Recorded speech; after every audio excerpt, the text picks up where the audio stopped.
That Apple story is really touching. Kevin Rose had some emails that he posted on his blog about, it became that scene from the movie where everyone gathers around the electronics store and watches the TV broadcast, except for the modern era. Everyone was in the Apple store watching the live stream on the laptops that they have set up there. Also, Facebook set up a Japan earthquake page for users to find information about disaster relief. Google has set up a crisis response project. We've talked about that in the past, although an interesting spin on that. Google is now encouraging people to take photos of the posters with people's names with their cell phones and send them to an address tohoku.anpi.google@Picasa Web. And once sent, the photo will be automatically uploaded to the Picasa Web album where people can view this and keep track of each other. NTT Docomo, Japan's largest wireless carrier, has set up a database where you can enter the cell phone number of a person to confirm his or her safety. Just a lot of coming together of businesses large and small in this effort to try to help people out. Now, this is interesting. In the chat room, Stephen M. just tweeted or sent over to us that Verizon's offering free access to TV Japan through their Fios TV service. So and I think it's fascinating. Yeah, that's great.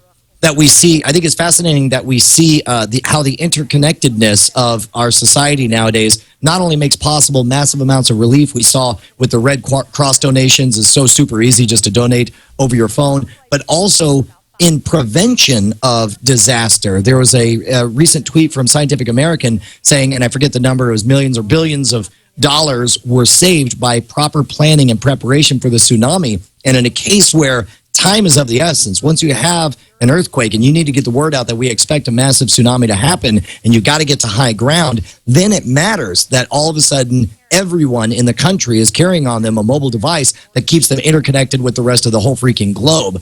It would be amazing. I'm sure some fascinating academic articles years from now will come out talking about how different technology has essentially shaped this disaster, both in the avoidance of it and in the recovery of it.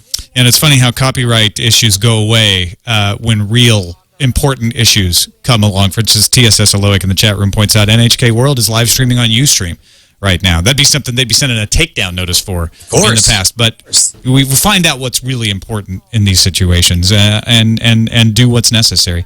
Also, an interesting thing on the this is actually from Wired, talking about some of the games that were supposed to come out. We see this happen a lot when natural disasters come along.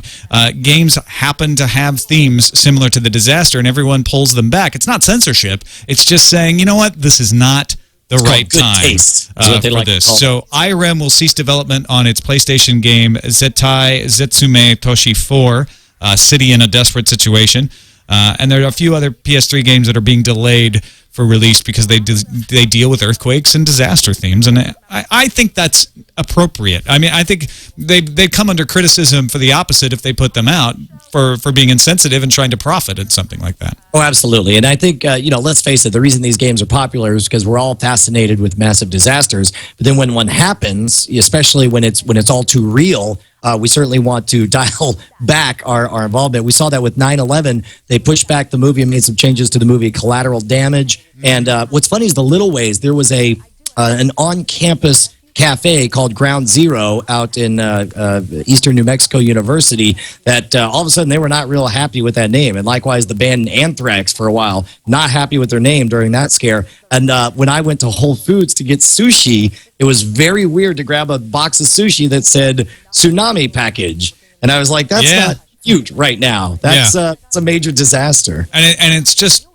coincidence. It's just these things aren't planned that way, but then they strike us that way.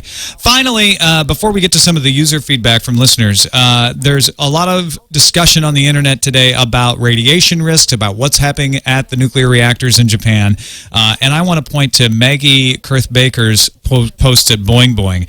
She says she's in the process of putting together a longer post that will add some context to the concept of radiation, but she did actually, she's like, the nuclear scientists are a little busy right now. They're not responding to my emails because I'm not a priority, but she actually did get some good information from Dr. Catherine Higley, head of Oregon State University's Department of Nuclear Engineering and Radiation Health Physics. and says that information keeps changing from the Fukushima power plant as the situation changes, but one plant worker received a 10 REM dose. That's twice the annual occupational dose, twice what regulators have deemed safe for someone who works in a nuclear power plant. Now, the interesting